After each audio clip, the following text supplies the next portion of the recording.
गोष्ट आहे. झोकून द्यावं लागतं, इथनं पूर्ण तळमळीनं कळकळीनं आत हात घुसावं लागतं. ही सगळ्यात महत्वाची गोष्ट आहे. ही एकरूपता ज्याला साधता आली त्याला यश मिळालं. परमेश्वर तरी कुणाला भेटला?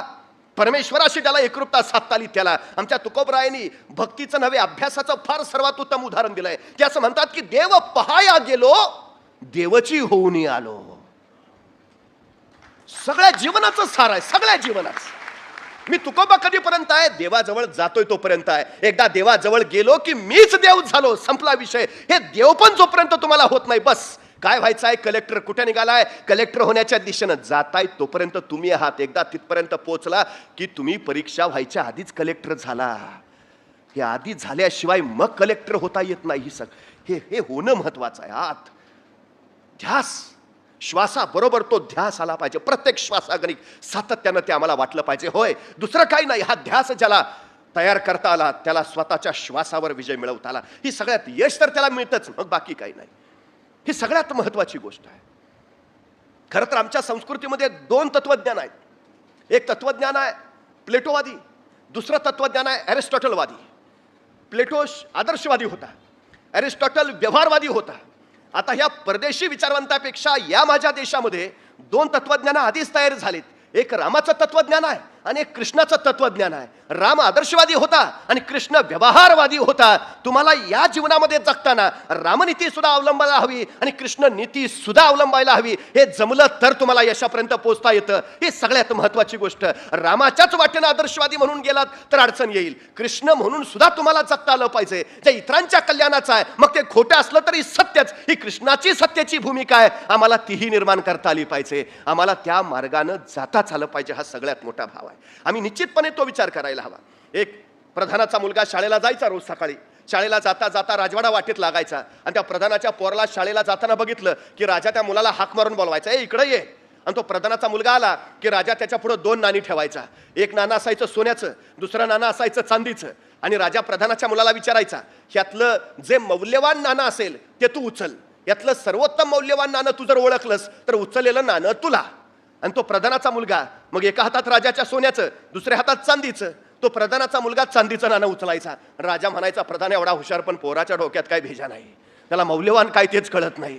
दुसऱ्या दिवशी परत प्रधानाचा मुलगा शाळेला निघाला. राजा परत तीच परीक्षा घ्यायचा. एका हातात सोन्याचं नाणं, दुसऱ्या हातात चांदीचं, उचल मौल्यवान. हा परत चांदीचं नाणं उचलायचा. महिनाभर असं चालू राहिलं. राजाची पक्की खात्री पटली, हे असंच दिसतंय, बापाचा काही गुण याच्यात आलेला नाही, बापच हुशार, पोरात ती हुशारी दिसत नाही. महिनाभरानंतर राजाने शेवटी प्रधानाला विचारलं, काय हो प्रधानजी, तुम्ही एवढे हुशार, बुद्धिमान, विद्वान, आणि तुमचा मुलगा असा कसा? प्रधानाने विचारलं, काय झालं? अहो म्हणले, तो रोज शाळेला जातो, मी त्याला रोज बोलावतो आणि रोज दोन नाणी हातात ठेवतो, एक सोन्याचं एक चांदीचं, सांगतो मौल्यवान असलेलं उचल. आणि तुमचा मुलगा चांदीचं नाणं उचलतो, त्याला मौल्यवान काय ते कळत नाही. अहो सोन्याचं नाणं उचलायचं सोडून रोज महिनाभर ते चांदीचंच नाणं मौल्यवान म्हणून उचलतोय, त्याला शिकवलंय का नाही मौल्यवान काय? प्रधानालाही वाईट वाटलं. तो म्हणला, बघतो, आपला मुलगा हुशार आहे त्याला माहिती आहे, पण हे असं का करते काय कळेना. मग ते घरी आला, मुलाला बोलावलं, इकडे ये. अरे मुलं वडिलांचं नाव रोशन करतात, तू काय घालवायला आलायस का? तुला एवढा शिकवून तयार केला, तुला मौल्यवान काय ते कळत नाही. अरे महिनाभर राजा तुझ्या पुढे दोन नाणी ठेवतो, एक सोन्याचं एक चांदीचं, आणि तू सोन्याचं नाणं उचलायच्या ऐवजी चांदीचं नाणं उचलतोय, तुला मौल्यवान कळत नाही. एवढा ऐकल्याबरोबर पोरगा म्हणला, बाबा जरा थांबा. आत गेला, एक बरणी घेऊन आला. बरणीत सगळी महिन्याची साठलेली चांदीची नाणी होती. आणि तो बाबांना म्हणला, ही महिनाभरची कमाई आहे. तुम्हाला काय वाटलं, राजा मला खेळवतोय? महिनाभर मी त्याला खेळवतोय. म्हणे कसं? अहो बाबा, जर मी सोनं हे मौल्यवान नाणं हे मला माहिती आहे ना, पण ज्या दिवशी मी सोन्याचं नाणं उचलेन त्या दिवशी खेळ बंद होईल. एका सोन्याच्या नाण्यासाठी ही महिनाभराची चांदीची नाणी कशाला घालवू? बुद्धिमान असण्याची व्याख्या काय आहे? आपली बुद्धिमत्ता जे दाखवून देतात ते बुद्धिमान नव्हे. आपली बुद्धिमत्ता न दाखवता त्या बुद्धिमेचा वापर करून आपला फायदा करून घेतात ते खरे बुद्धिमान.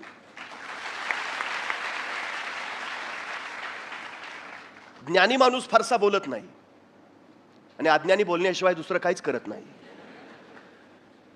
ज्याला अनुभव आहे तो फारसं व्यक्त होत नाही, ज्याला अनुभव नाही तो सारखाच बडबडल्याशिवाय शांत बसत नाही. ज्ञान ही सगळ्यात महत्वाची गोष्ट आहे. ती तुम्हाला अनुभव देते, ती तुम्हाला, आणि हा अनुभव तुमचा तुम्हाला घ्यायचा आहे. इतरांच्या अनुभवातून तुम्ही फारसं शिकू शकत नाही. म्हणजे देखल्याची गोडी खादल्याशी नाही असं तुकोबांनी सरळ सांगितलं. साखर बघून त्याचा अनुभव घेता येत नाही, ती चाखावीच लागते, खावीच लागते, त्यावेळी त्याची गोडी कळते. तुमच्या जीवनाचे अनुभव तुम्हाला घ्यावे लागतील, मग ते यशाचे असतील अपयशाचे असतील. हे अनुभव जोपर्यंत तुम्हाला येत नाही तोपर्यंत तुम्हाला ज्ञान मिळत नाही, आणि अनुभवाशिवायचं ज्ञान हे काडी मात्र उपयोगाचं नाही. ही सगळ्यात महत्वाची गोष्ट आहे. पुस्तकी पांडित्य तुम्हाला फार काळ पुढे नेऊ नाही शकत, त्याला अनुभवाचंच ज्ञान हवं जे तुम्हाला सातत्यानं पुढे रेटत राहील. ही सगळ्यात महत्वाची गोष्ट आहे. त्यामुळे सगळ्यात महत्वाचा विषय, बुद्धिमान कोण? जो स्वतःच्या अनुभवाने शिकतो तो बुद्धिमान आहेच, पण स्वतःचा वेळ अनुभव घेण्यासाठी वाया न घालवता इतरांच्या अनुभवावर सुद्धा जो शिकतो तो सगळ्यात जास्त बुद्धिमान. म्हणजे मी एक पुस्तक वाचतो त्यावेळी 70 वर्षाच्या वयोवृद्धानं जर ते पुस्तक लिहिलं असेल तर त्याची 70 वर्ष त्या पानावर उमटलेली असतात. ती 70 पानं मी वाचतो, याचा अर्थ मी त्याच्या 70 वर्षाच्या आयुष्याचा अनुभव घेतो. आम्हाला तो अनुभव घेता आला पाहिजे आणि त्या अनुभवातनं शिकता आलं पाहिजे. ही सगळ्यात महत्वाची गोष्ट आहे. हे शिकणं ज्याला जमलं त्याला यश मिळवून आलं, हा सगळ्यात मोठा भाव. आणि अलीकडच्या पालकांनी, शिक्षकांनी, म्हणजे आताच्या नव्या पिढीला हे सांगितलंच पाहिजे सातत्यानं की ज्ञान हीच शेवटी सर्वोत्तम शिदोरी आहे, त्याच्याशिवाय दुसरं काही नाही. म्हणजे पूर्वी ज्याच्या नावावर सातबाऱ्यावर जमीन जास्त त्याला सगळ्यात जास्त श्रीमंत म्हणायचं, ज्याच्या दावणीला गुरं जास्त तो सगळ्यात जास्त श्रीमंत, ज्याच्या अंगावर सोनं जास्त तो सगळ्यात जास्त श्रीमंत, ज्याच्या नावावर जमीन जास्त तो सगळ्यात जास्त श्रीमंत, ज्याच्या बँकेत पैसे जास्त तो सगळ्यात जास्त श्रीमंत. आता या सगळ्या व्याख्या बदलल्या आणि आता ज्याच्याकडे ज्ञान जास्त तो सगळ्यात जास्त श्रीमंत, ही नवी व्याख्या आता तयार झाली. जमिनीच्या बळावर तुम्ही ज्ञान मिळवू शकत नाही, सोन्याच्या बळावर तुम्ही ज्ञान कमावू शकत नाही, पण ज्ञानाच्या बळावर तुम्ही जमीन मिळवू शकता आणि सोनं सुद्धा कमावू शकता. त्यामुळे पहिल्यांदा काय कमावायचं आहे तर ज्ञान कमावायचं, ही भूमिका पहिल्यांदा आम्हाला लक्षात घेता आली पाहिजे. म्हणजे आमची घरं बांधली जातात, घरावर आम्ही नेम प्लेट लावतो, आमच्या नावाची पाटी. त्या नावाच्या पाटीवर आमचं नाव लिहिल्यावर खाली काय लिहितो? 6 एकर बागायतदार नाही, 12 जनावरांचे मालक नाही, 1 कोटी म्युच्युअल फंड नाही. नावाखाली लिहितो काय? आमचं शिक्षण, MA MSc काय झालं असेल ते, PhD, जिल्हाधिकारी, पोलीस प्रमुख. आमच्या नावाखाली आमच्या पदव्या येतात. त्या पदव्या आमच्या नावाला व्यक्तित्व, कर्तृत्व आणि नेतृत्व देतात. कमवायचं काय ते हे आम्हाला ते करता आलं पाहिजे, आम्हाला ते मिळवता आलं पाहिजे. आणि सगळ्यात महत्वाची गोष्ट आहे, कशाला कमवायचं तेही माहिती असलं पाहिजे. विनाकारण एखाद्या क्षेत्रात घुसलो, मग कारणाशिवाय नको ते उद्योग होत राहतात. त्यामुळे काय करायचं नेमकं त्याचाही 8 तास निश्चितपणे हवा. मिळवायचंय तर ताकदीने मिळवायचंय, कशासाठी मिळवायचंय हेही निश्चितपणे माहिती हवं. आमच्या नव्या पिढीला ते देता यायला हवं, ही सगळ्यात महत्वाची गोष्ट आहे. आमच्या पिढीनं ते ज्ञान पहिल्यांदा मिळवावं. काय करायचंय, कसं करायचंय, करून मिळवल्यावर काय करायचंय तेही माहिती असलं पाहिजे. तुमची तीव्रता जेवढी जास्त ना मिळवण्याची, तेवढं तुम्हाला यश जवळ असतं. तुमची तीव्रता जेवढी कमी तेवढं यश तुमच्यापासून लांब लांब जात राहतं. हा सगळ्यात मोठा वस्तुपाठ आहे, सगळ्यात मोठा. मी नेहमी एक गोष्ट सांगतो, इथं बुलढाणा जिल्ह्यात मेहकर नावाचं तालुका आहे. त्या तालुक्यात लता भगवान करे नावाची एक माऊली आहे. साधारण 65 वर्ष वय आहे तिचं. 3 मुली होत्या. 70चा नवरा, गरिबीशी संसार करत सगळं व्यवस्थित चाललं होतं. 3 मुलींची लग्न करून दिली. आयुष्यभर जेवढं काय कमावलेलं, साठवलेलं ते सगळं मुलींच्या लग्नात घातलं. आता दोघं नवरा बायको दुसऱ्याच्या शेतात रोजानी जायचंय. जो काही रोजगार हातावर पडायचा त्याच्यातनं आपली सुखाची मीठ भाकरी खायची. आनंदात चाललं होतं अगदी सगळं. पण अचानक नवऱ्याची तब्येत बिघडली. बायकोला काय करावं कळेना. तिथल्या सरकारी दवाखान्यात घेऊन गेली. सरकारी दवाखान्यात डॉक्टरांनी सांगितलं मोठ्या डॉक्टराकडे न्यावं लागेल. काय करावं सुचेना. 4 जणांकडनं, शेजाऱ्या-पाजाऱ्यांकडनं पैसे गोळा केले. नवऱ्याला सोबत घेतल्याने बुलढाण्याला गेली. तिथं नवऱ्याला दवाखान्यात दाखवलं. डॉक्टरांनी सांगितलं काय आणखी तपासण्या कराव्या लागतील, पण त्याची सोय आपल्याकडे नाही. तुमच्या नवऱ्याला घेऊन तुम्हाला बारामतीला जावं लागेल. आता मात्र त्या माऊलीच्या पायाखालची जमीन सरकली. अरे आता इथपर्यंत यायला 4 जणांकडनं पैसे घेऊन आलो, आता बारामतीला जायचं कसं? तिथानी पैसे लागतील, ते आणावे कुठून? करावं तरी काय?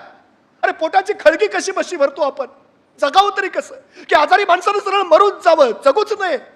त्या माऊलींच्या डोळ्यातनं घळघळ अश्रू ओघळायला लागले. करावं काय?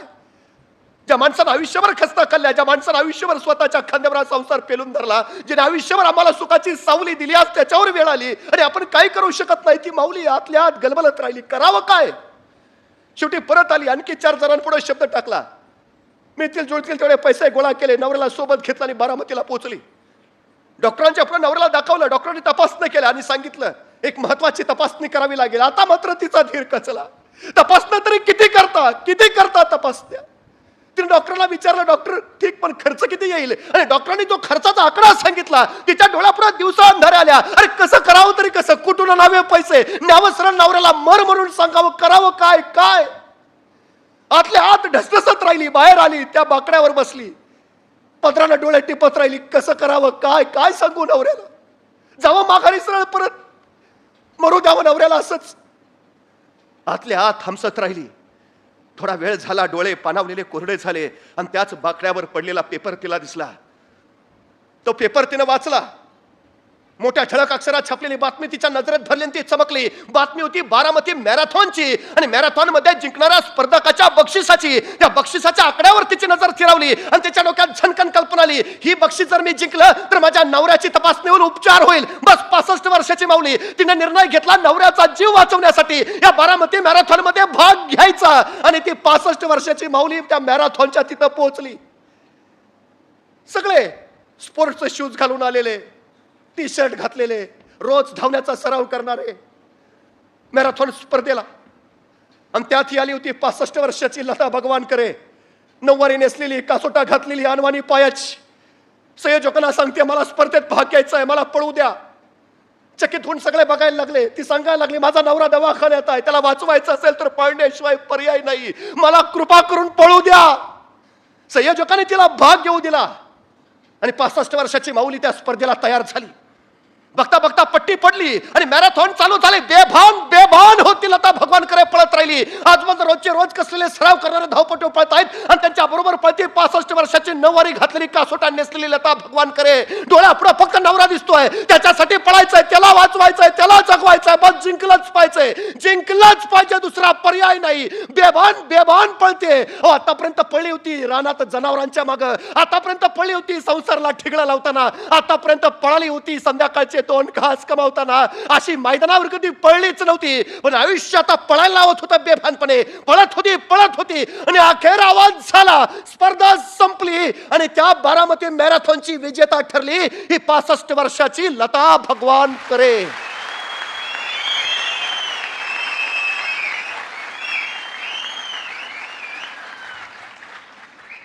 वय वर्ष 65, नऊवारी नेसलेली, कासोटा घातलेली, अनवाणी पायाची. तिच्या यशाचं कारण काय? इतर कसलेल्या धावपटूंसारखी ती वर्षभर मैदानावर सराव तर अजिबात करत नव्हती. त्या मैदानावरचे खडे टोचून आहेत म्हणून तिच्या पायात स्पोर्ट शूज सुद्धा नव्हता. साडीचा कासोटा पायात अडकून आपण पडू की काय अशी भीती सुद्धा तिला वाटली नाही. रोजच्या रोज कसलेले सराव करणाऱ्या धावपटूंच्या तुलनेत आपण टिकू शकू का हा प्रश्नही तिच्या मनात आला नाही. आपण आधी कसेच पळलो नव्हतो हेही तिला पळताना आठवलं नाही. तिला फक्त आठवत होता नवरा, तिला फक्त आठवत होता त्याचा आजार आणि तिला फक्त आठवत होता माझा नवरा जगवायचा आहे एवढाच विचार बस. जिंकण्याची तिची तीव्रता एवढी प्रचंड होती ना, ती तीव्रताच तिला यश देऊन गेली. तुमची जिंकण्याची तीव्रता किती आहे याच्यावर तुमचं यश अवलंबून आहे. किती तीव्रतेने वाटतं तुम्हाला. पाण्यात हात बुडल्यावर श्वासांची ज्या तीव्रतेने शरीराला गरज वाटते ना, त्या तीव्रतेने ज्यावेळी तुम्हाला यशाची गरज वाटेल त्यावेळी यश तुमच्या दारात हात जोडून उभा राहील. तेव्हा तोपर्यंत नाही. ही गरज फार महत्वाची आहे, ही तीव्रता फार. हे झपाटलेपण असतं, अफाट झपाटलेपण. या झपाटलेपणात यश मिळतं. तुमच्यात क्षमता नाहीत असं नाही, तुमच्यात कौशल नाही तर काय होतं त्या लता भगवानकरेमध्ये. आमची पोरं कारणं सांगतात, नाही जरा तो पुण्यात क्लास लावला असता तर झाला असतं. अहो ज्याच्याकडे खायचीच अवस्था नाही त्यांनी कुठून क्लास लावायचे. आमच्या दर्जी सरांसारखे काही सगळ्यांना सांभाळून जवळ करून गरीब पोरांना मार्गदर्शन करून पुढे नेणारे आहेत. पोचला तर पाहिजे तुम्ही त्यांच्यापर्यंत. ज्याला ती तीव्रता आहे ना त्याला सगळेच मदत करतात. पूर्वी आमच्याकडे सांगितलं जायचं, पूर्ण श्रद्धेनं जर तुम्ही एखादी इच्छा व्यक्त केली तर परमेश्वरच ती पूर्ण करण्यासाठी धावतो, तुम्हाला काही करावंच लागत नाही. त्या तीव्रतेनं सांगा, हो मला व्हायचं आहे. तुम्ही काहीच करायचं नाही, ती नियतीच तुमचं सगळं काम करून जाते. पण ती तीव्रता तरी दिसली पाहिजे. ही तीव्रता फार महत्वाची आहे, अफाट गरजेची आहे. पूर्ण झपाटले पण कष्टाशिवाय काहीच नाही मिळत. यशाला शॉर्टकट नाही. आणि परत यश मिळावं म्हणून रिव्हर्स गिअर सुद्धा टाकता येत नाही. सुरुवात केली की केली, बस पोचलाच पाहिजे. हा, येतील खडे वाटेत, पण खडे टोचतायत म्हणून वाट बदलू नका, माघारी तर अजिबात फिरू नका. थोडेसे नम्र व्हा, झुका वाका, टोचणारे खडे उचला, बाजूला फेका आणि पुढे चालत राहा. चालता चालता एखादा दगड आडवा येईल, आता दगड आडवा आला म्हणून सुद्धा वाट बदलू नका, माघारी तर अजिबात फिरू नका. सरळ त्या दगडावर उभा राहा, स्वतःची उंची वाढवून घ्या आणि पुढे चालत राहा. चालता चालता पुढे एखादा महाकाय डोंगर आडवा येईल, आता डोंगर आडवा आला म्हणून माघारी फिरू नका, पळून तर अजिबात जाऊ नका. त्या डोंगराला धडका मारायचाही विचार करू नका. थोडे शांत राहा, त्या डोंगराचा नीट अभ्यास करा, निरीक्षण करा आणि सरळ त्या डोंगराला वळसा घालून पुढे निघून जा. यश पुढे वाट पाहतंय तुमची. ज्याला हे कळालं ना त्याला यश मिळालं, ही सगळ्यात महत्वाची गोष्ट आहे. आम्हाला ते जमलं पाहिजे. ध्यास हवा, झपाटले पण हवं, ती तीव्रता आमच्या ठाई हवी. हो, मिळवायचं आहे बस, हा सगळ्यात महत्वाचा विचार आहे. दुसरी कुठलीही कारण तुम्हाला अडथळे आणू शकत नाहीत, कुठलीच अडथळे. पण एकदा ठरवलं की माघारी नका फिरू. काही माणसं यशाजवळ पोचलेलीच असतात, एक पाऊल दूर, पण तिथून मागे फिरतात. नंतर कळतो गेलतो की जवळ राहू. एक पाऊल फक्त. 5 किलोमीटरची शर्यत जिंकणाऱ्या एका धावपटाला विचारा तुमच्या यशाचं रहस्य, तो म्हटला मी थांबलो नाही. यशाची साधी सोपी व्याख्या, मी थांबलो नाही, मी फक्त पूर्ण केलं. कारण 5 किलोमीटर अंतरवरच असतं. काही सुरुवातीला लवकर पळतात, मध्ये दमतात, माघारी पडतात. काही हळूहळू सुरुवात करतात, मध्येच माघारी फिरतात, त्याला पुढे जाऊ देत नाही, माझं काही येऊ द्या. अशी वृत्ती प्रवृत्तीची माणसं असतात. सातत्य हा सगळ्यात महत्वाचा गुण आहे. सातत्य. जो सातत्यानं पावलं टाकत राहतो तो दमत नाही, थकत नाही, तो पोचल्याशिवाय माघारी फिरत नाही. ही सगळ्यात महत्वाची गोष्ट. सातत्य हवं, फक्त सातत्य, बाकी काही नसलं तरी चालतं. अविरतपणे सातत्यानं चालत राहणं हा पोचण्याचा सर्वोत्तम मार्ग आहे, सगळ्यात महत्वाचं. पण हे सातत्यानं चालताना जे कराल ते सर्वोत्कृष्टच असलं पाहिजे, ते उत्कृष्टच ठरलं पाहिजे, याच्यावर पूर्ण लक्ष केंद्रित करा. पाट्या टाकणारी कामं हे माणसं यशस्वी होत नाहीत. जबाबदारी आहे, आता केलंच पाहिजे, नाही फारच इच्छा आहेत, अशाने होत नाही. ताणतणाव याच्यातून निर्माण होतात. डॉक्टर्स असं सांगतात की माणूस कामानं कधीच मरत नाही, माणूस कामाच्या ताणानं मरतो. आमच्याकडे सुद्धा तेच आहे. आमची क्षमता एवढी आहे, आमची कौशल्य, आमच्यात सामर्थ्य एवढं आहे की आम्ही मरू नाही शकत कुठल्याच अभ्यासानं, कामानं, अजिबात नाही. पण त्याचा जो ताण आम्ही घेतो ना, तो आम्हाला थकवतो, तो आम्हाला दमवतो, तो आम्हाला मध्येच वाकवतो, झुकवतो, माघारी फिरायला भाग पडतो. हा ताण हसत खेळत झालं पाहिजे सगळं. कुणी एवढं काय तुम्हाला फासावर नाही देणार कुणी. मध्यंतर मी बातम्या, 12वीचा निकाल लागला की आत्महत्या करणाऱ्यांच्या बातम्या वाचल्या. म्हणजे 3 तासाचा पेपर तुमचं आयुष्याचं भविष्य कसं काय ठरवू शकतो. धीरूभाई अंबानीचं रिलायन्स आज जगभर पसरलंय. 4थी नापास होते ते. जगातली 50% अधिक मोठी माणसं ही नापास आहेत. अडचण काय आहे. स्टीव्ह जॉबचं शिक्षण किती होतं. ज्ञानेश्वर कुठल्या विद्यापीठात गेले होते, पण विद्यापीठाच्या अभ्यासक्रमात आज ज्ञानेश्वरी आहे.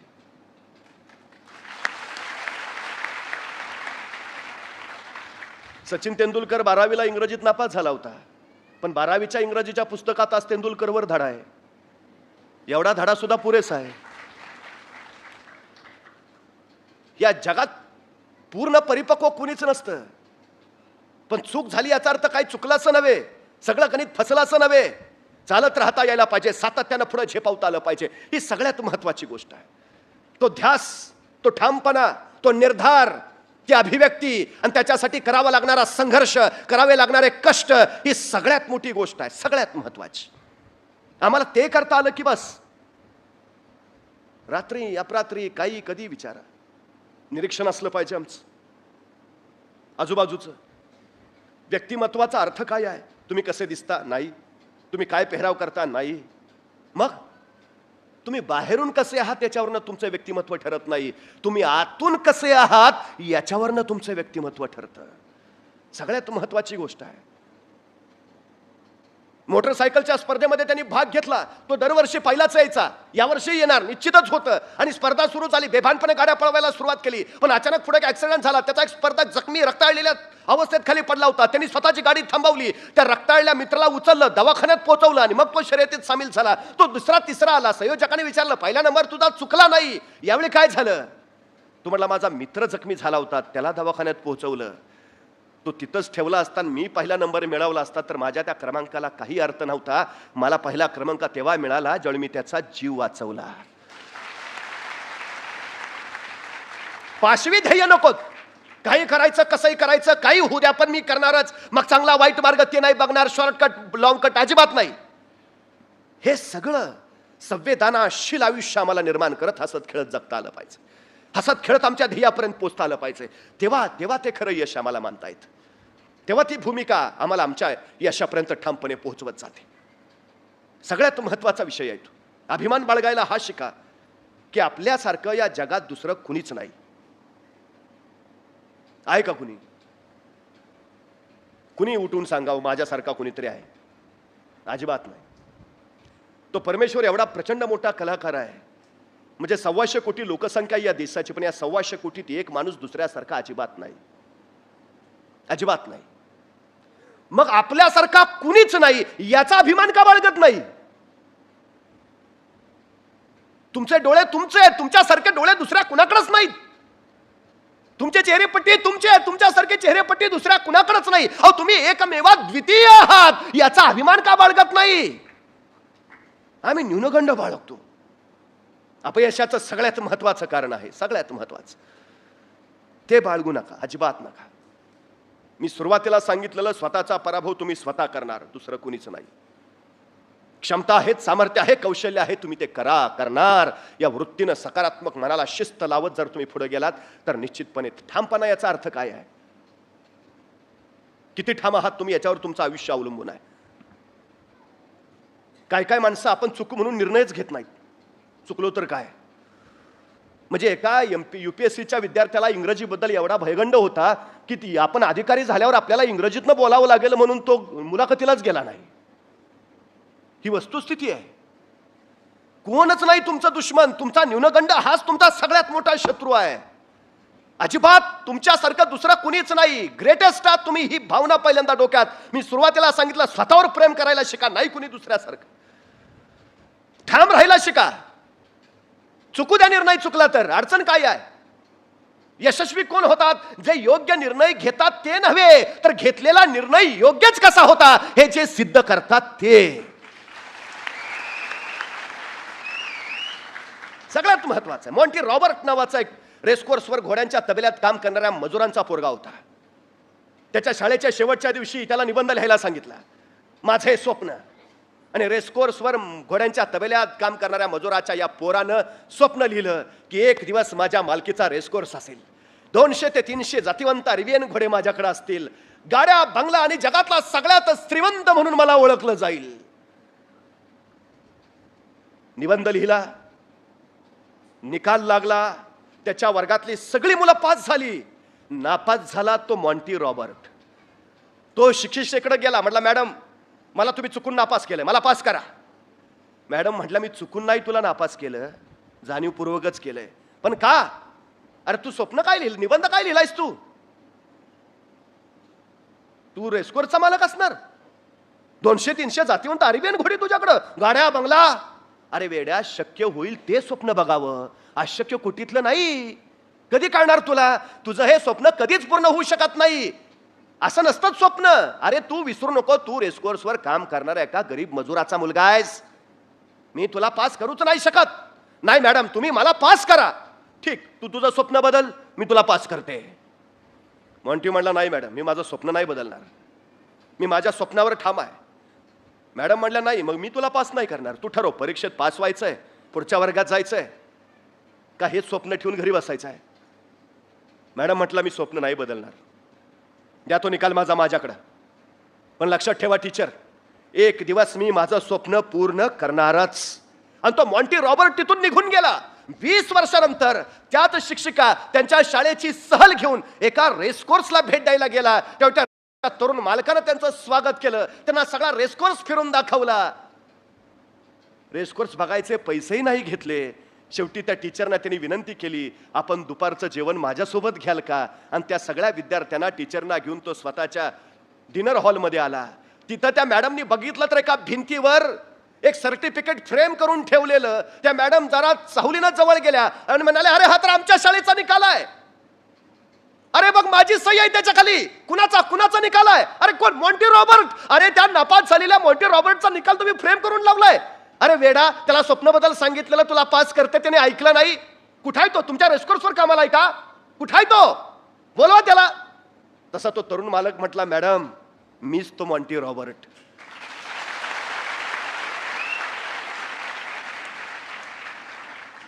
आणि मॅडम मी माझं स्वप्न पूर्ण केलंय. मॅडम तुमच्या सांगण्यानुसार मी जर स्वप्न बदललं असतं तर शाळेच्या परीक्षेत मी पास झालो असतो, पण जीवनाच्या परीक्षेत मात्र नापास ठरलो असतो.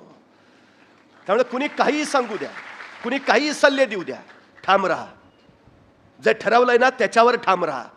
इतके भक्कम राहा की ते मिळवल्याशिवाय तुम्हाला दुसरा पर्यायच असणार नाही. इतके ठाम. तुमचा कृती ठाम हवी, तुमचा निर्णय ठाम हवा, तुमचा विचार ठाम हवा, तुमचा अभ्यास ठाम हवा, तुमचा व्यासंग ठामच असायला हवा. बस. ठामपणा कमावता येतो, ठामपणा मिळवता येतो. ठामपणा याचा अर्थ भावनेचं नियंत्रण. तो ठामपणा तुम्हाला कुठल्याही परिस्थितीत डळमळू देत नाही. तो ठामपणा तुम्हाला कच खाऊ देत नाही. तो ठामपणा तुम्हाला संघर्ष करायला तयार करतो. तो ठामपणा तुम्हाला धडका मारायला सांगतो. तो ठामपणा यश मिळवल्याशिवाय माघारी फिरायचं नाही हे सातत्यानं तुमच्या मनावर बिंबवतो. तो ठामपणा हाच तुमचं सगळ्यात मोठं यश ठरतो. ही सगळ्यात महत्त्व ठामपणा सगळ्यात महत्वाची गोष्ट आहे. पण अलीकडच्या पिढीत याचीच वानवा सगळ्यात जास्त दिसते. आम्ही ठामच नाही आहोत कशा बाबतीत, ही आमची सगळ्यात मोठी अडचण आहे. तो ठामपणा कमवा. ठामपणा विचारांच्या स्पष्टतेतून येतो आणि स्पष्टता अभ्यासातून तयार होते. अभ्यास हा व्यासंगानेच कमावता येतो आणि व्यासंग कष्टाच्या बळावरच मिळवता येतो. कष्ट संघर्ष ही सगळ्यात महत्वाची गोष्ट आहे, सगळ्यात महत्वाची. या जगात अशक्य काहीच नाही, काहीच नाही. सगळ्यात महत्वाची गोष्ट आहे. आणि या जगात सगळं अस्तित्वात आहे, फक्त आपल्याला माहिती नाही. ज्या दिवशी माहिती होतं त्यावेळी त्या गोष्टीचा शोध लागला असं आम्ही म्हणतो. हा विक्रम कुणीच मोडू शकत नाही, पण तो बनवण्याआधी तो अशक्यच होता. तो बनवला, मग तो मोडण्याचा विक्रम होतो, तो मोडण्याचा विक्रम होतो. मी जसं आत्ता ती रँक मिळाली, मला रँक आणखी वाढवून घ्यायची होती म्हणून मी परत स्पर्धेला बसले, परत परीक्षेला बसले. हे आपलेच विक्रम आपण वाढवत जातो, मोडत जातो. स्पर्धा जगातल्या दुसऱ्या कुठल्याच माणसाशी करू नका. तुलना आपली स्वतःची कुणाबरोबरही कधी करायला जाऊ नका. स्पर्धा करायची झाली तर ती स्वतःशीच करा. तुलना करायची झाली तर ती स्वतःशीच करा. दुसऱ्या माणसाला सोबत आणूच नका. जो माणूस स्वतःशी स्पर्धा करतो तो अधिकाधिक शिखर गाठतो. जो स्वतःशी तुलना करतो तो अधिकाधिक क्षमता कौशल्य मिळवत पुढे जातो. त्यामुळे जे असेल ते स्वतः, हा सगळ्यात मोठा भान आहे, ही सगळ्यात मोठी गोष्ट आहे. हिमाचल प्रदेश मधलं एक छोटं गाव आहे, डोंगराच्या कुशीत वसलेलं आहे. देशाला स्वातंत्र्य मिळालं का याची खबर अजून त्यांना नाही. एखादा कुणी आजारी पडला तर प्रचंड मोठा डोंगर पार करून मग शेजारच्या तालुक्याच्या गावी जावं लागतं, त्यावेळी त्याच्यावर इलाज होतो.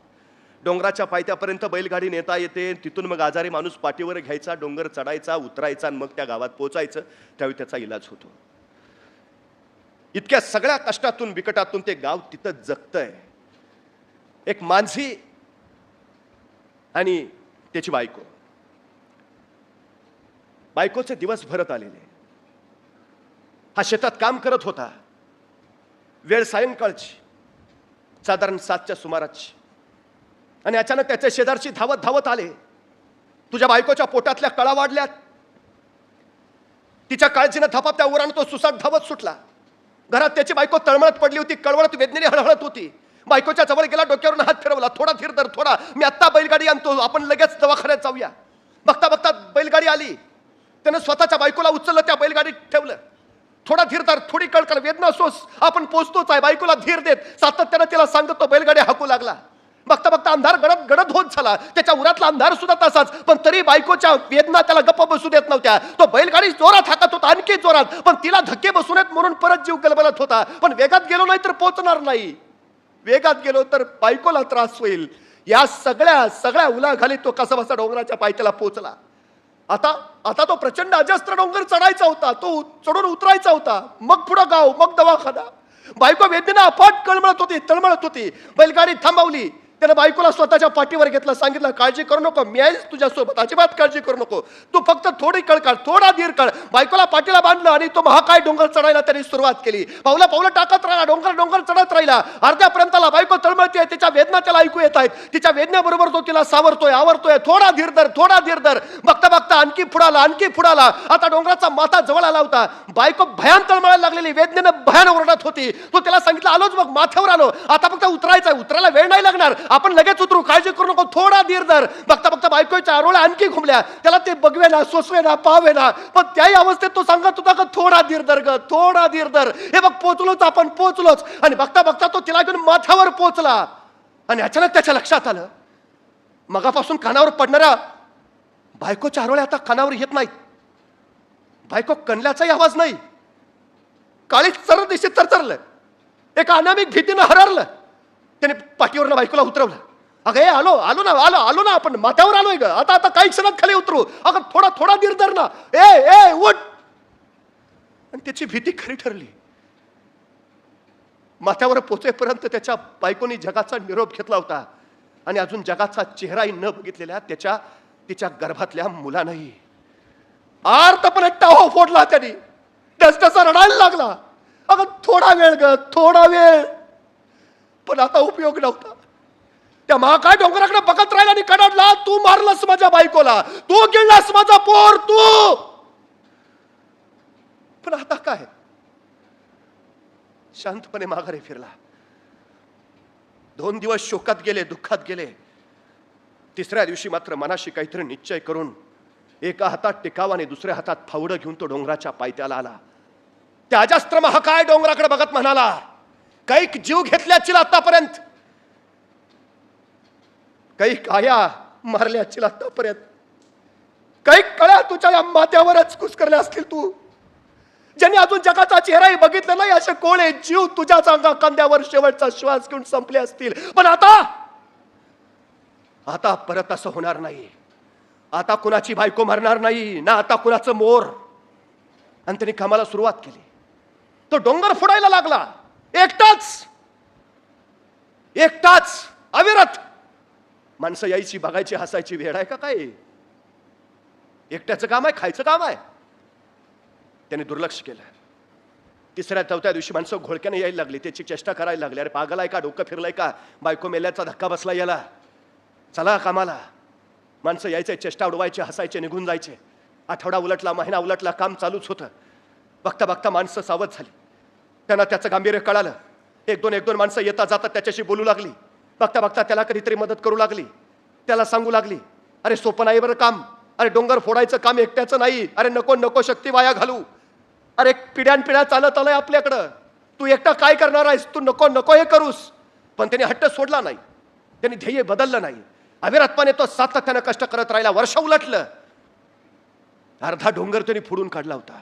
2 वर्ष उलटली, माथ्यापर्यंत तो पोहोचला होता. 3 वर्ष उलटली, 4 वर्ष, 5 वर्ष, 6 वर्ष, 7 वर्ष, 10 वर्ष, 11 वर्ष अविरत सातत्यानं फक्त एकच काम करत होता, डोंगर फोडायचा, बास, दुसरं काही नाही. अखेर 12 वर्ष उलटली आणि त्या 12 वर्षात तरी तो पूर्ण डोंगर फोडून टाकला होता. बैलगाड्या येऊ जाऊ शकतील अशी वाट त्यानं निर्माण केली होती. त्या पलीकडच्या डोंगराच्या पायथ्याला तो बसला, आपणच निर्माण केलेल्या वाटेकडे पाहत, आणि त्या दिवशी शांतपणे मनाशी पुटपुटला. त्या डोंगराकडे बघत त्याला म्हणाला, हरलास तू, आज मी जिंकलोय. आता कुणाची बायको मारणार नाही, आता कुणाचं पोर या दुनियेत येण्यापासून हिरावलं जाणार नाही. हरलास तू, हरलास. आणि ती तयार झालेली सगळी वाट डोळ्यात साठवत तो तिथंच एका दगडाला टेकून बसला. तिथंच, आणि आपल्या ध्यासाचा शेवटचा श्वास घेऊन त्यानं आपला शेवटचा श्वासही तिथंच ठेवला. संपला. 12 वर्ष तब्बल अविरतपणे ते काम करत होता. हिमाचल प्रदेशच्या त्या खेडेगावात जर कधी गेला तर त्या मांझीची समाधी तिथंच पायथ्याला उभारली लोकांनी, जिथं तो टेकून बसला होता, जिथं त्याने शेवटचा श्वास घेतला होता. आणि त्याच्या समाधीवर लिहिलंय, जगातील प्रवास करू पाहणाऱ्या प्रवाशांचा प्रवास सुखकर व्हावा, म्हणून ही वाट निर्माण करणारा आधुनिक वाटाड्या इथं कायमचा विसावला आहे. डोंगर दिसतो त्यावेळी तो आपल्याला अशक्यच वाटतो, पण प्रत्यक्ष ज्यावेळी कामाला सुरुवात होते त्यावेळी तो महाकाय डोंगर सुद्धा शरण येतो. एकटा माणूस हे जर करू शकतो तर तुमच्या माझ्यात सुद्धा ती क्षमता आहे, तुमच्या माझ्यात सुद्धा ते सामर्थ्य आहे. आपण ही अशक्य असं काहीही करू शकतो. फक्त माघार घेऊ नका, माघारी फिरू नका, वळू नका, चळू नका, ध्येयापासून ढळू नका. सातत्यानं फक्त अविरतपणे चालत राहा. तुम्ही कोण आहात याला महत्व नाही, तुम्ही काय बनणार आहात हे फार महत्वाचं आहे. सगळ्यात महत्वाची गोष्ट ती